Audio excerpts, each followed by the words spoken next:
Hey everyone, welcome back. It's part 3 of Oldhammer 4, the Autumn Assault.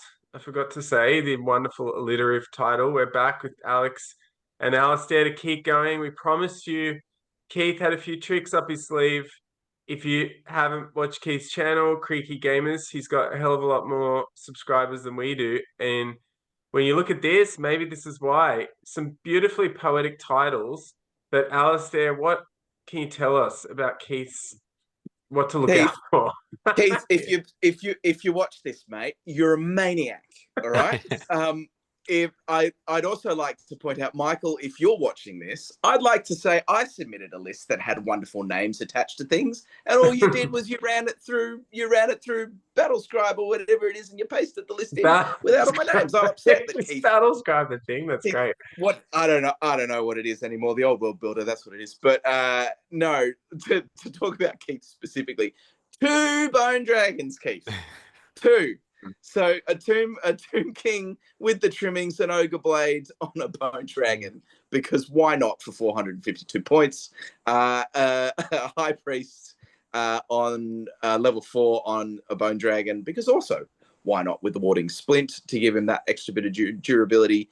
Elementalism, interesting choice with this particular one, but then I'd expect to see what we've seen historically with these big blocks of archers and a TMP teleporting block of 40 skeleton archers always hitting on 5s. So that's pretty much the core, rounded up with skeleton horse archers on top. I think if we continue down the list and see a little bit more, oh, look at that, it's tomb scorpions and necrosphinxes.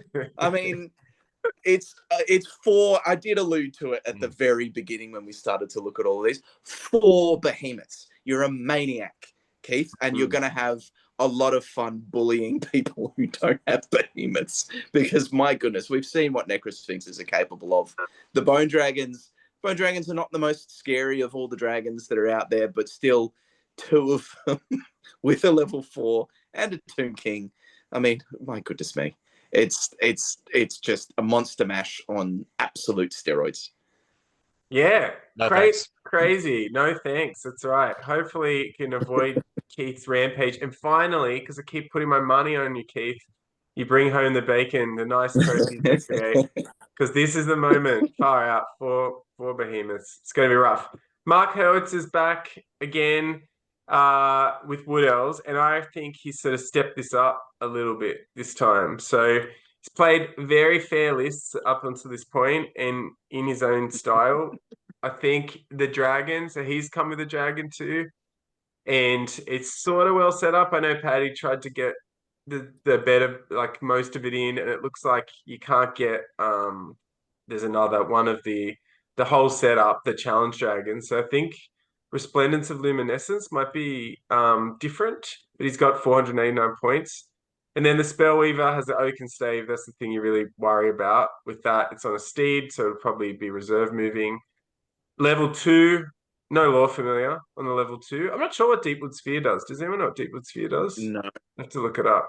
But it goes on, does have the sort of, I was going to say most people going with like Cav to try to win these objectives, but Glade Guard here, couple of Deepwood Scouts, because you can have the extra one at 2,000 points, Glade Riders with the reserve move, and 9 Dryads. But the double Wild Riders, not the Vanguard banner. We'll see later. Paddy's also gone with double Wild Riders. So I guess the ultimate glass cannon, but Dragon, Oaken Stave, Wild Riders, I think it's pretty useful. We're talking today about there being Paddy and I, the meta plus can beat an average list. The lists that are pretty good against average lists, and this is one of those ones with a dragon is just going to be hard to beat. So I think it's good. I think it's stepped up. It's fair for what this field is going to be. Did you guys have any strong opinions on Mark's list? Well, quickly, the Deepwood Sphere. I never knew this existed. It's effectively when an enemy wizard casts a spell near a wood, Yeah. you can elect to not dispel it, and if once they resolve the spell, they take D3 Strength 4 AP1 hits.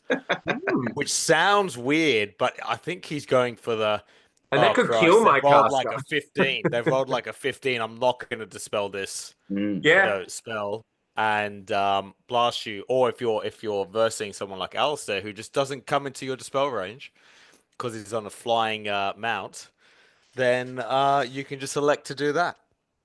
Thank you, Alex. That's what this is all about, letting you know how not to get caught out on the day. Because he also has arcane bodkins all the way through, which is interesting. A lot of people There is some poison. So Yeah, there I you look go. like the Glade Blade Riders. There's Riders, one, Blade Guard. yeah, there's one unit of Glade Guard with Hagbane. So there is a bit of a mix in case he's And some sniping out dryads. artillery or things like that. But a heavy focus on the arcane bodkins here. Everyone's loving Dryads post Stamo. Matthew Chung, really interesting list. He's called it Warp Fire Dragon Fun Times, Alex. Have you had a look? I've had a look and I love it. First Heralds of Darkness appearance in the scene.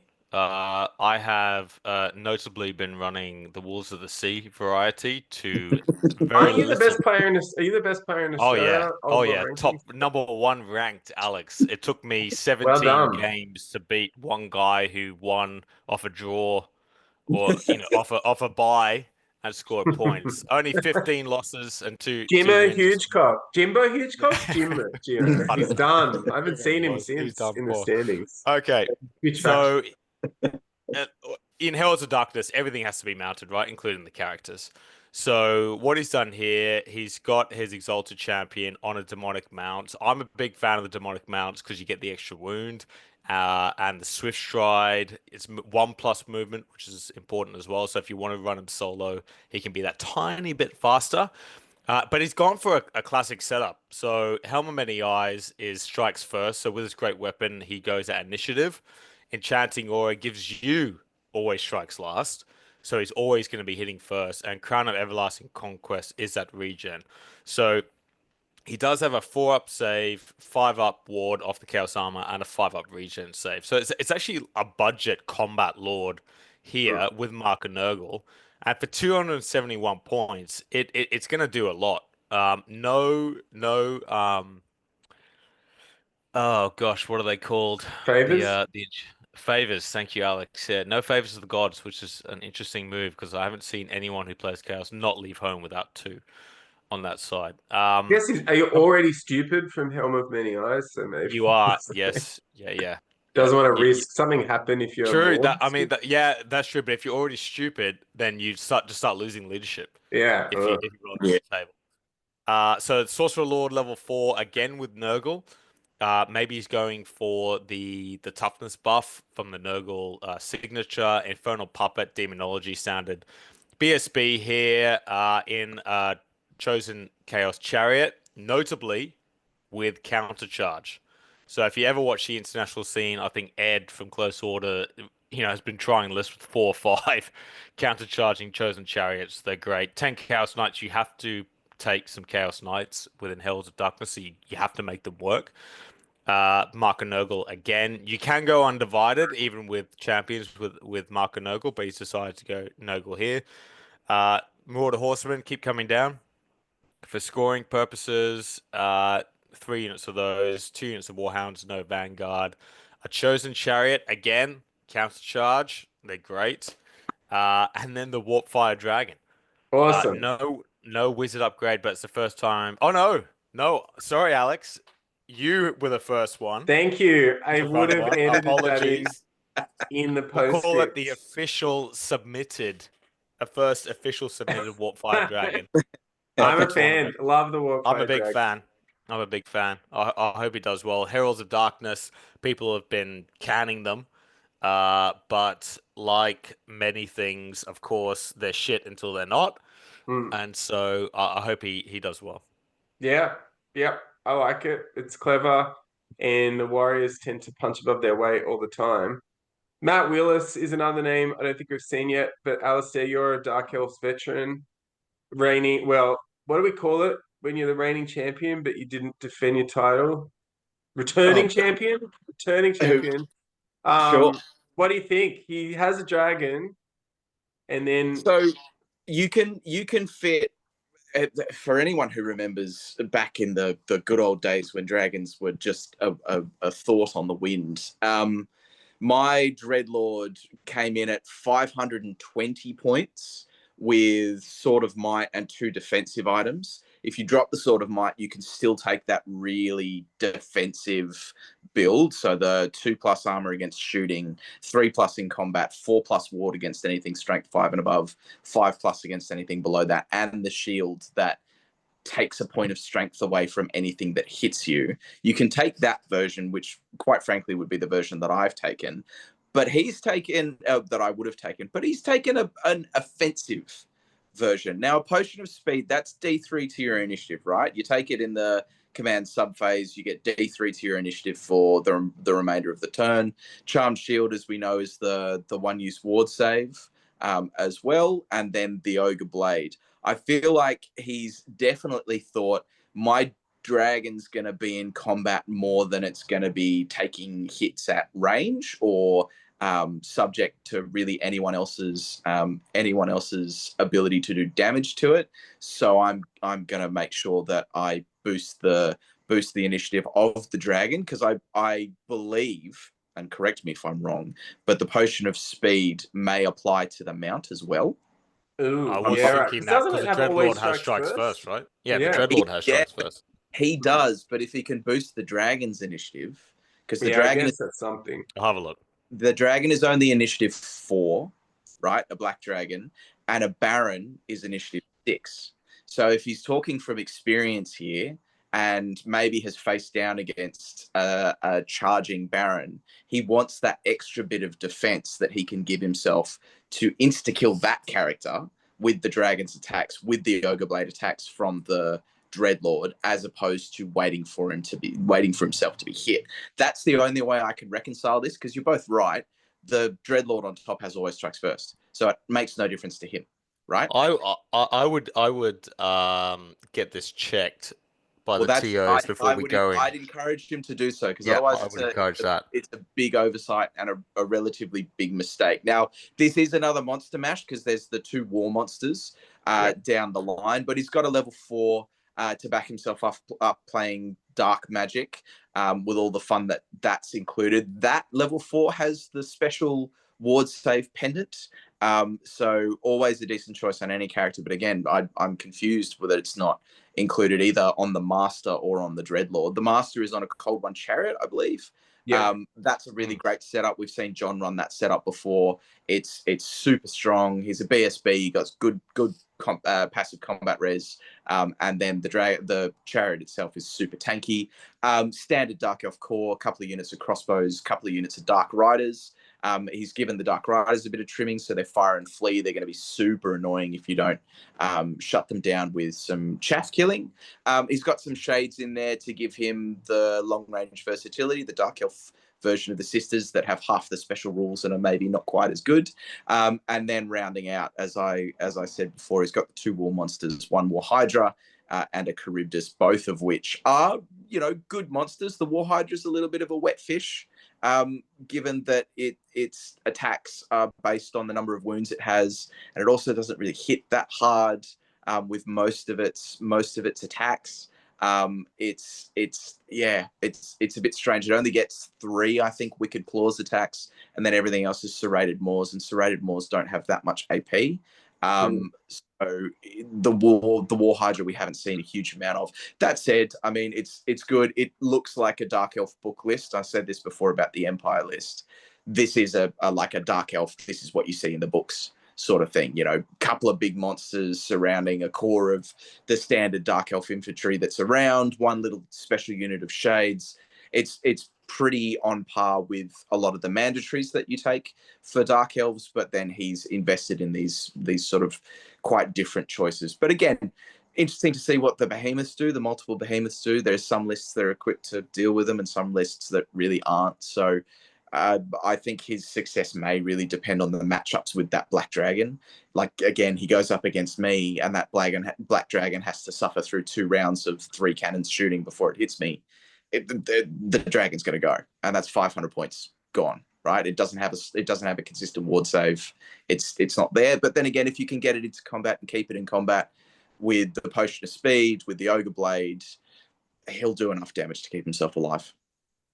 And we should point out to Matt, the reason why we're saying to check it is because normally the Western Sydney Wargamer guys, when a rule says applies to a model or a unit or something, they kind of go by the Warhammer mechanics inference if it's not as clear. So when it says the bearer consumes it, it might mean they might rule that only applies to the Dreadlord. If that's what it is, maybe it's just an oversight and you meant to take a potion of toughness. Maybe, and I definitely lean into that with the recent FAQ or errata that said that multiple models on one base are treated as multiple models on one base. So if it's a belonging of the dude that's sitting on the back, it may not impact the dragon in the end.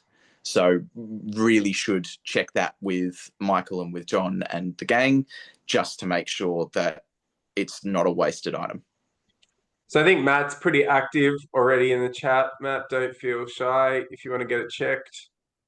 This video will come out on Saturday morning. I'm sure someone can post about it if they want to know the answer. The next list is Michael's list, the tournament organizer. A few surprises in this one. Alasdair, did you get a look at this, having been the Empire player? I did. I feel an affinity with Michael. We've had a few chats about how our Empire lines up. He's got a few really favored choices. He really loves his General of the Empire on the Imperial Griffin. He also loves his steam tank, and we'll get to that in a second. This General of the Empire is probably like the most souped up version that you'll see, and it's sidestepping one of the problems that the Imperial Griffin faces in that it only takes him to 7 wounds, and he's sidestepping that by adding a healing potion to give him plus D3. So it could potentially have as many wounds as a dragon in the end and be potentially as durable as that, even though it's only toughness 5. We were talking about distorting influences the other night when we were talking about Cameron's list with his dragon. This General of the Empire, if it's on a big enough model, it has the same impact. I remember playing that a number of times and just having it really be a center of attention, despite the fact that it's not all that strong. The Griffin certainly does all the work. Captain of the Empire with a BSB and the Razor Standard on an Empire Warhorse. Again, Warhorse, not Barded Warhorse. We'll get to that in a second. With the Dragon Bow and Witch Hunter's Ward for -2. A Priest of Ulrich and a Priest of Sigmar. No High Priests or Lectors here. He is, again, relying on Leadership 7 to get a lot of those spells off, but I do think he feels the benefit is there. The Priest of Ulrich is there for a very specific reason that we'll get to again in a second. The Priest of Sigmar has that twice blessed armor, so the full plate with a great weapon on foot to sit within an infantry block. Wizard Lord, level 4, also on foot with the 5+ to dispel, just like me. Lore familiar. What lore was he taking? That's demonology, so it's probably in an infantry block here somewhere. Yes, he's taken on the quote unquote flying state troops. Yeah, sitting in the veteran state troops. You've got a couple of units of Empire Archers, which are fabulous for 35 or 40 points if you give them scouts. Empire Knights with the White Wolf. He's a man like me who loves his White Wolves. But we come to the crux of the matter, the Outriders. That's where the Priest of Ulrich is going. That's where the BSB is going.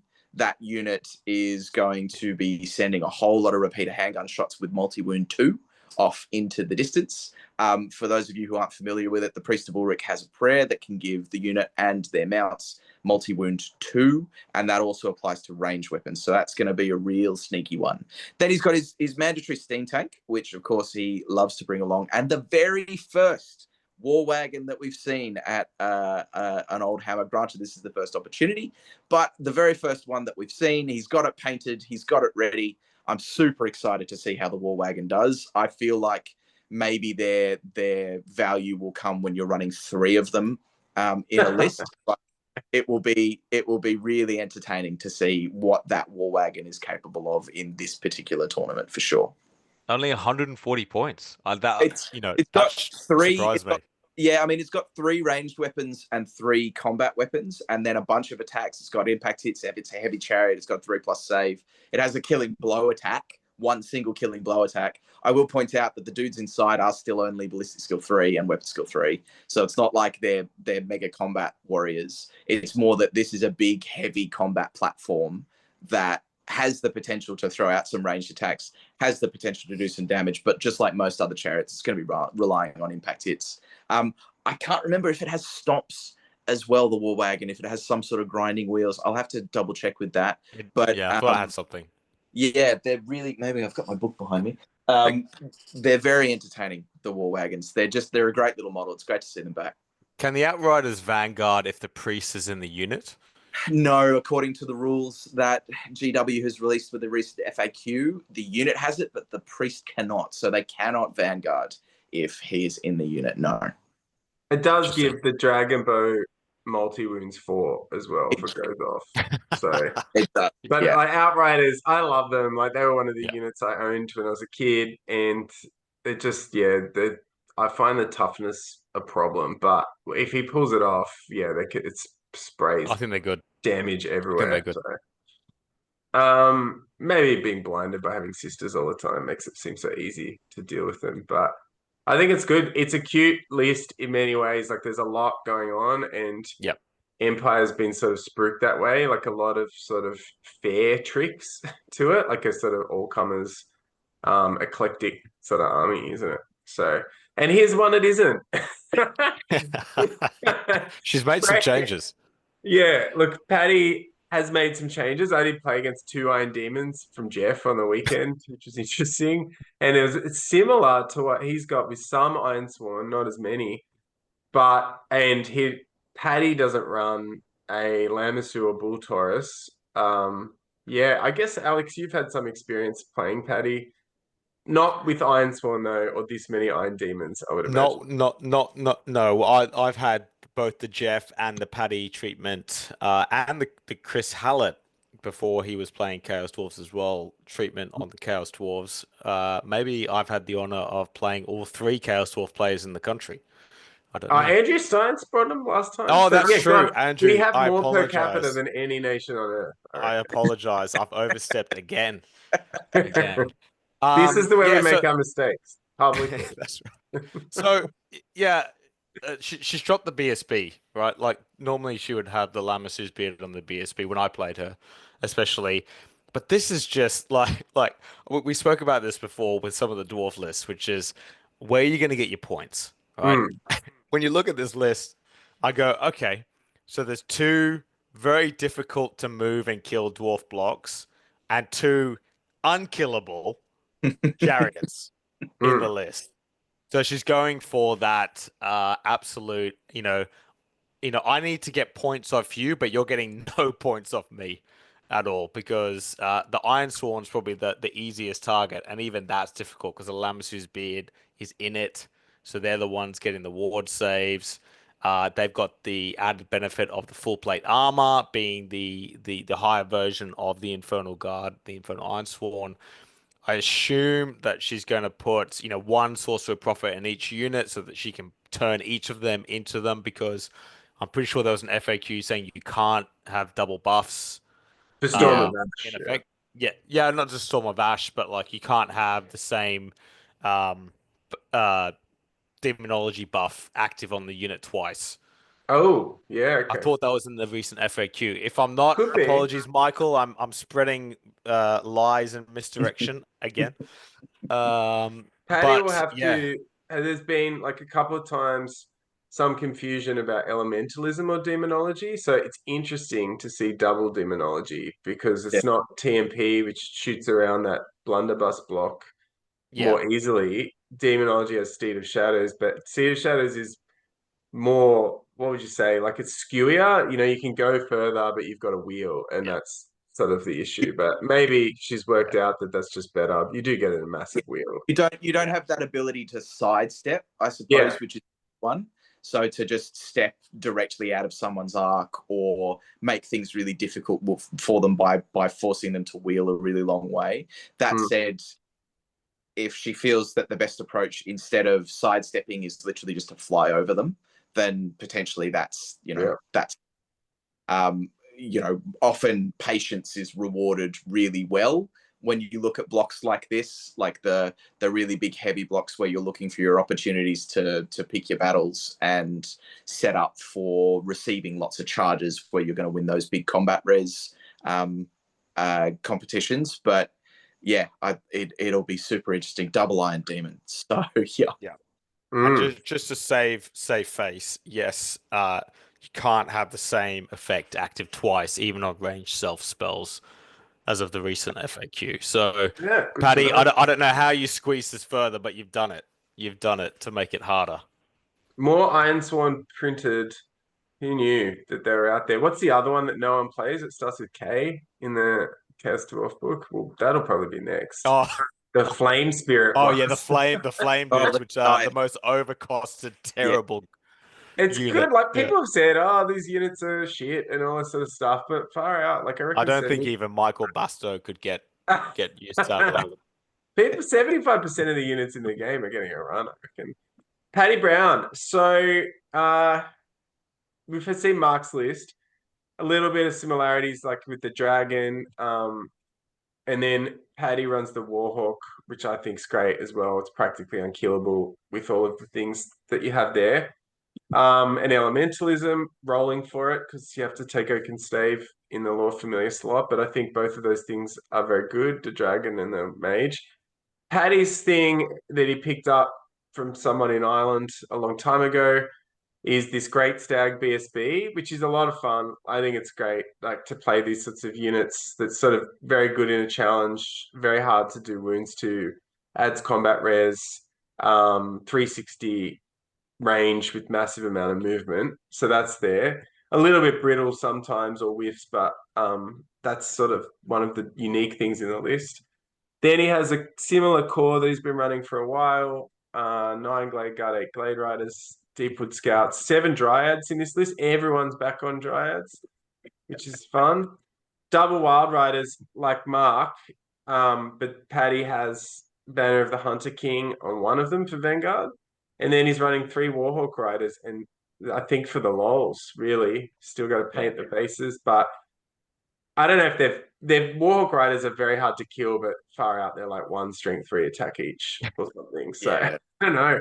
I think this is just a solid list. I think it looks fun. I know Paddy's heartbroken that he can no longer sling pillars at everybody, but he's also probably took it well. appreciating the assassination of his character ending and him being blamed for one of the supported armies being everyone's least favorite opponent. So I think this round, you'd be pretty hard pressed to argue that this is beyond the pale in this sort of format where there's dragons everywhere.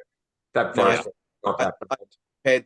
Compared to some of the lists that he has tried in the past, this is certainly on the tame side as far as things go. There's a much heavier alliance among the characters on combat, and while everything else is still going to be slinging poison at anything in sight and darting away when they get shot at the same time, you know, he's invested a lot more into combats which can fail. You know, as we all have experience in, they can fail when you really don't want them to. And with Wood Elves in particular, there's not a lot of recourse when that happens to you for you to be able to pull it back and not lose, you know, 150 points on a unit of Wild Riders or the Warhawk Riders, right? They could just end up being totally nothing but a gift for his opponents. So Or distraction.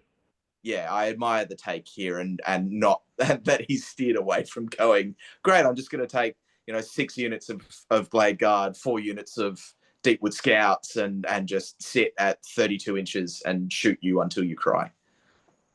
Paddy's never done that, interestingly. It's something I would have done by now. I mean, you know, he did that with a variation with pillars, right? But no, he's never...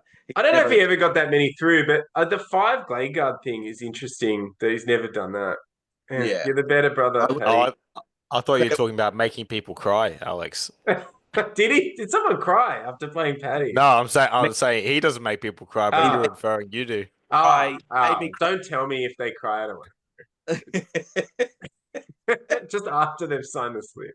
Yeah. By the way, is everyone going Dryads, I in don't know why. maybe Yeah, because it's not Green even Knight. I five. don't know, anti-Green Knight skirmish. I don't know. I think they're just fun. I think people are Guess they starting would. to. I didn't think the lists were that bad. I think, I mean, I definitely went hard, but I think some people are starting to just go, right, I'm going to play some of the units I like. I think Paddy likes Dryads. He likes the whole roster. He likes Treekin. Couldn't squeeze him in, but I guess Damo's making up for that. Yep. We could probably do one more in this video. It's Paul. Paul will He's enjoy back. it that we're not going to imagine he was next and how much crap we'd have to put into the end to pick on Paul again. He's copped it enough from 2plus. Sadly, Paul couldn't make it on the weekend, and he had something like this, I believe. But yeah, like it's the whole boat, isn't it? He doesn't have Yep. the magic. So he has the things that you're worried about. He has the Knightly Temper guy with Frontier Axe. He has the Falcon Horn. He does have the Zealous Knight on the BSB, so that's the fact. The John Vanguard. is the Yeah. head judge. Yep, vanguarding. You had to have it on the BSB to give it to the unit. And he does have the tanky-ish killing Glow Monster Slayer one on a peg, which makes it more mobile but not as resilient as the Hippogriff. But you get Syrian Locket on the peg, don't you? So yeah, Yeah. Falcon Horn's in there as well. Can't forget the Yeah. Falcon Horn. I think he's learned his lesson. But this is just. I mean, Paul, Disgusting. it's Paul, hard. we love you. We love Paul. We're in the same bracket this time. It's hard, isn't it? 2 bombards, 2 units of pegs. Yeah. There's a couple of changes here. If you just scroll up as well, subtle to his previous one. Come down to the second Baron with the Frontier Axe. Sealer Paravon is always hit on 3s. Yeah. Which is a small upgrade to be had. And the Paladin BSB's got that continuous 5-up ward save, irrelevant of if. Well, I guess exiles can't pray, can they? So Virtue of Purity gives him a 5-up ward. Yeah, I think he's clearly looking to try and go first and utilize all the advantages that exiles have. But of course, he's got to wipe a unit out or overrun or pursue in order to get that ward save. So he's got to be aggressive, right? And this is everything that everyone looks at Bretonia and goes, okay, all right, this is what I have to prepare for, and this is what I have to deal with. But Paul's played this a lot.